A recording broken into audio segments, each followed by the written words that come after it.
When I was a teenager, my family moved into an old two-story house in a small town. It was a big house with high ceilings, creaky wooden floors, and a gloomy basement.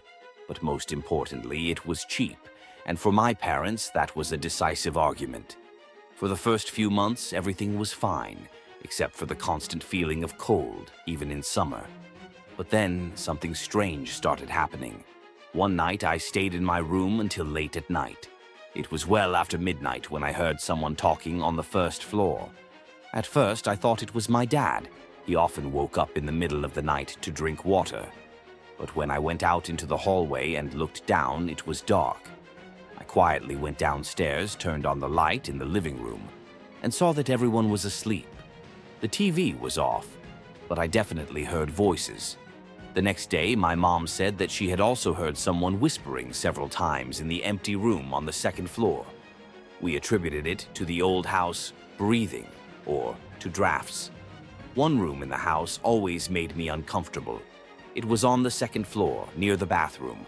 We kept old things there, and my mom kept the door closed all the time. One day, she asked me to bring a box of books there. I grabbed the handle, and it wouldn't give way.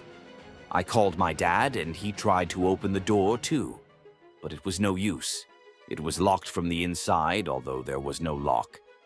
Dad got angry and decided to kick the door open with his shoulder. At the same moment, it opened with a long creak. The room was empty. We looked at each other. Dad silently walked out, and I never went in again. A year after we moved in, we sold the house. All this time, my mother complained more and more often about strange noises at night, and my father saw silhouettes in the mirror when no one was in the house. But the main thing happened on the last night. I had already packed my things and went to bed. At about 3 in the morning, I was woken up by the sound of heavy footsteps. They were coming from the corridor outside my room. I held my breath. I thought it was my father, until I remembered that he and my mother were spending the night at my grandmother's house. The footsteps stopped right in front of my door. I felt my throat go dry. Something was standing there. I pulled the blanket over my head because I couldn't bring myself to look. And then the door creaked. I grabbed my phone and turned on the flashlight. The door was open a few centimeters. There was no one in the hallway. The next morning, I ran out of the house before everyone else and never returned. A few months later, we found out that a man who went missing several years ago lived in this house.